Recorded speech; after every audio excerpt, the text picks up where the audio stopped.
अल्हम्दुलिल्लाहि व कफ़ा व सलामुन अला इबादिहिल्लज़ीना इस्तफ़ा। अम्मा बाद, अपनी मरूज़ात के हवाले से मैंने दो मौज़ूआत का इंतख़ाब किया है। चूँकि सुनने वाले छोटे बच्चे भी हैं, बुज़ुर्ग भी हैं और नौजवान भी। तकरीब की मुनासबत के हवाले से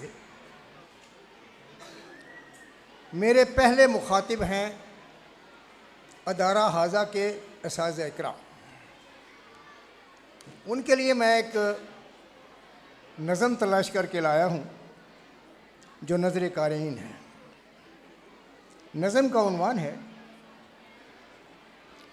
वो मुअल्लिम बने वो मुदर्रिस बने कौन, जिसकी दुनिया मुनव्वर हो कुरान से, जिसको उल्फत हो हमेशा इंसान से, जिसने पाई हो तालीम कुरान से, वो मुअल्लिम बने वो मुदर्रिस बने। जो लालिच का हरगिज़ पुजारी न हो, वो गमे दर्द मिल्लत से आरी न हो, जिसने चादर हया की उतारी न हो, वो मुअल्लिम बने वो मुदर्रिस बने। जिससे जुल्मत उजाले में तब्दील हो, जिससे रोशन हदायत की किंदील हो, जिससे अखुव्वत की तकमील हो, वो मुअल्लिम बने वो मुदर्रिस बने। जो कि तूफ़ान से भी हरासा न हो, जो कभी जाहो हशमत का ख़्वाह न हो,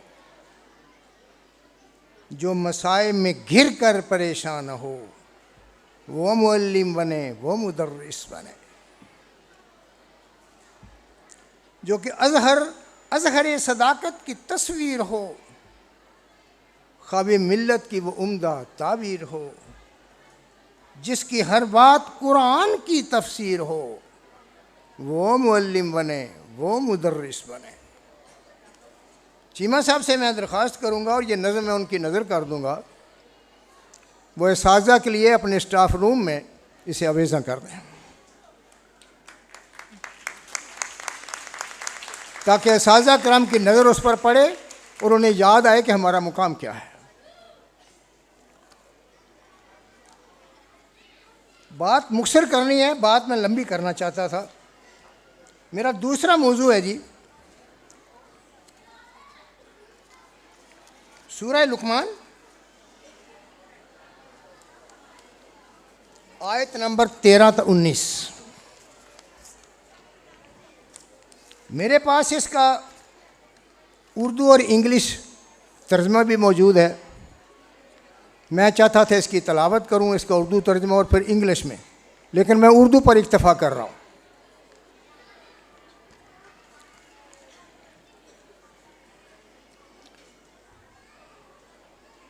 सैयदना लुक़मान अलैहिस्सलाम इतने दाना थे कि जो नसीहत उन्होंने अपने बेटे को की वो कुरान का हिस्सा बन गया। इससे बड़ा हिकमत का इतराफ़ और क्या हो सकता है। फरमाते हैं, और याद करो जब लुक़मान ने अपने बेटे से कहा और वो नसीहत करता था, ऐ मेरे बेटे, अल्लाह का किसी को शरीक न करना, बेशक शिरक बहुत बड़ा जुल्म है। फिर फरमाया, और हमने आदमी को इसके माँ बाप के बारे में ताकीद फरमाई। उसकी माँ ने उसे अपने पेट में रखा, कमज़ोरी पर कमज़ोरी झीलती रही, और इसका दूध छोड़ना 2 बरस में है कि हक मान मेरा और अपने माँ बाप का, आखिर तुमने मुझे तक आना है। माँ की अज़मत का इकरार। और अगर वो दोनों तो ऐसे कोशिश करें कि मेरा शरीक ठहराए ऐसी चीज़ को जिसका तुझे इल्म नहीं, तो इनका कहा न मान और इसकी राह पर चल जो मेरी तरफ रजू करने वाला है। और याद रखो तुमने मेरी ही तरफ पलट कर आना है और मैं तुम्हें बता दूंगा। फिर फरमाया, ऐ मेरे बेटे, बुराई अगर राई के दाने के बराबर भी हुई या वो आसमानों में अटकी हुई है, जमीन में कहीं खो गई है, अल्लाह उसे बाहर ले आएगा और वो बड़ा बारीक बीन है, हर चीज को जानने वाला है। अगली बात जरा गौर तलब है, ऐ मेरे बेटे, नमाज बपा कर, नमाज अच्छी बात का हुक्म दे और बुराई से मना कर, और जो उस्ताद तुम पर पड़े इस पर सब्र कर, बेशक ये हिम्मत के काम है। और किसी से बात करने में अपना रुखसार काज टेढ़ा ना कर और जमीन में इतरा कर ना चलना। अल्लाह को नहीं भाता कि कोई इतरा कर जमीन पर चले। और म्याना चाल चल और अपनी आवाज को पस्त रख, बेशक सब आवाजों से बुरी आवाज गधे की है। यह भी मेरी दरख्वास्त होगी अपनी बेटियों से, अपने भाइयों से, अपने बुजुर्ग भाइयों से, सूरह लुकमान की इन आयात को अपने बच्चों को याद कराएं, उन्हें समझाएं कि खुदा के बाद हक किसका है और उसको कैसे अदा करना है। नबी अकरम सल्लल्लाहु अलैहि वसल्लम से साहबा ने पूछा, या रसूलुल्लाह, क़यामत कब आएगी? फरमाया, क़यामत की तैयारी कर ली है तुमने, क्या जल्दी पड़ी है? फरमाया, अल्लाह के रसूल, कब आएगी क़यामत? कोई निशानी बता दीजिए। फरमाया, जब बेटियों और बेटों के हाथ माएँ रुसवा होंगी तो समझिए क़यामत आ गई। जब औलाद अपनी माँ बाप की नाफरमानी करेगी तो क़यामत वफा होगी। खबरदार, जिनकी माएँ जिंदा हैं उनकी खिदमत को अपना शार बना लो। बदकिस्मत है वो शख्स जिसके माँ बाप के दोनों में से कोई एक इस दुनिया में मौजूद है और उनकी खिदमत करके उसने जन्नत हासिल न कर ली।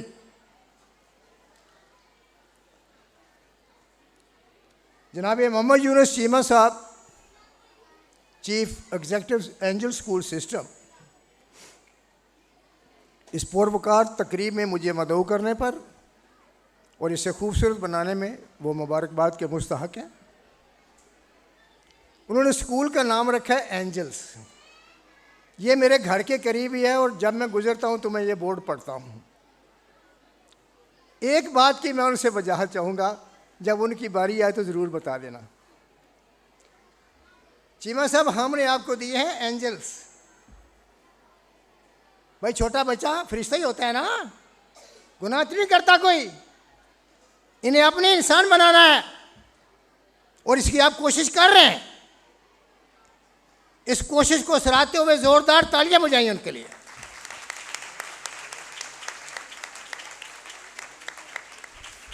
फरिश्तों से बेहतर है इंसान बनना, मगर इसमें पड़ती है मेहनत ज्यादा। एंजल हमने आपके सुपुर्द कर रहे हैं, आप इन्हें इंसान बनाकर हमें लौटा दीजिए।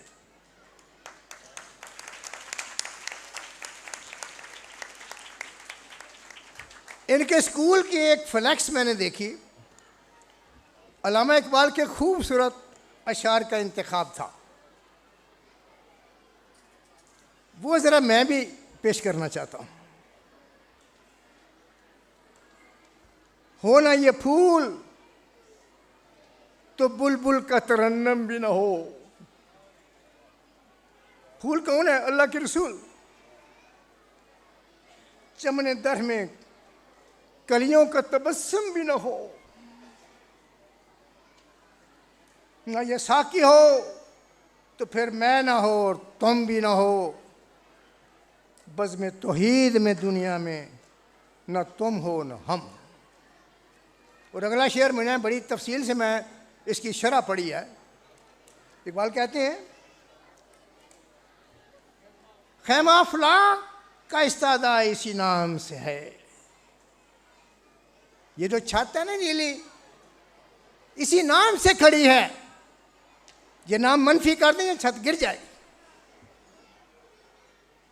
नब्ज़ हस्ती तपशमादा इसी नाम से है।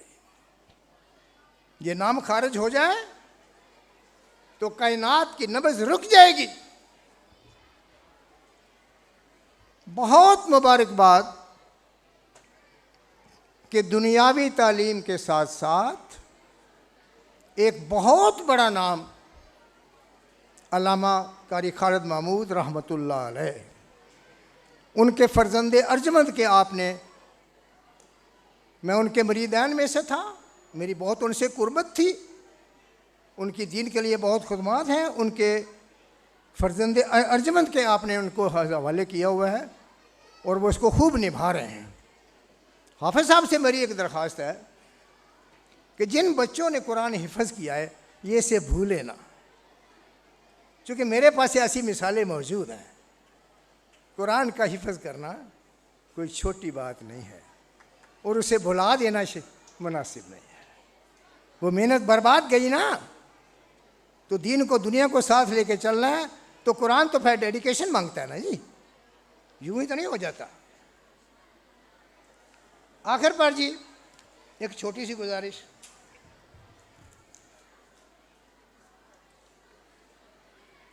नौजवानों को मेरी आहे सहर दे, इन शाहीन बच्चों को बालों पर दे। नौजवानों को मेरी आहे सहर दे, इन शाहीन बच्चों को बालों पर दे। इलाही आरज़ू मेरी यही है, मेरा नूर बसीरत आम कर दे।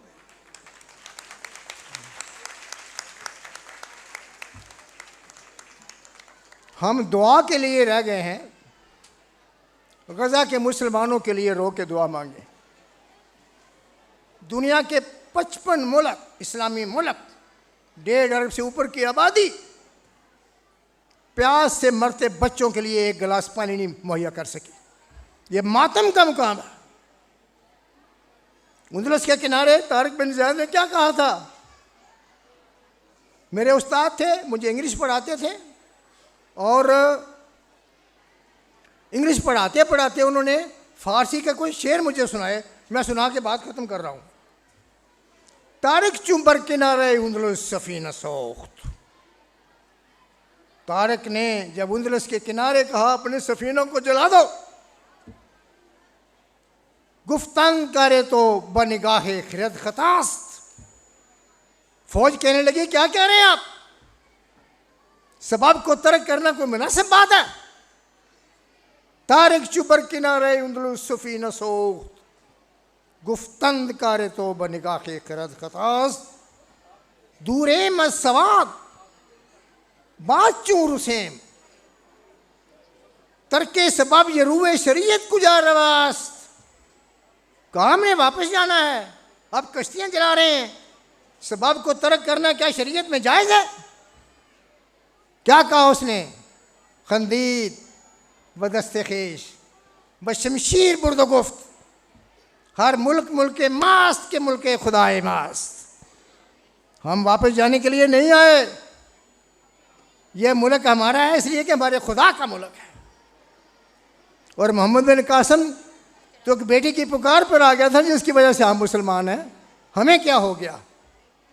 उन गरीब बच्चों के लिए, उन यतीम और शहोदा के लिए ख़ुसूसी दुआ करें, अल्लाह ताला हमें नेक और साले बनने की तौफीक फरमाए। और आखिर पर चीमा साहब आपकी तवज्जो चाहिए, ये जो इंसिग्निया है ना, क्वेस्ट फॉर ट्रूथ, इसकी ज़रूर वजाहत फरमाइए। मैं ये सवाल आपसे पूछना चाहता था कि ये कोई सच्चाई का सिलसिला है, ये कोई बच्चा किताब खोले बैठा है, ये क्या इंसिग्निया है? इसको समझाएंगे तो ज़रा हमारा भी भला होगा। वमा अलैना इल्लल बलाग।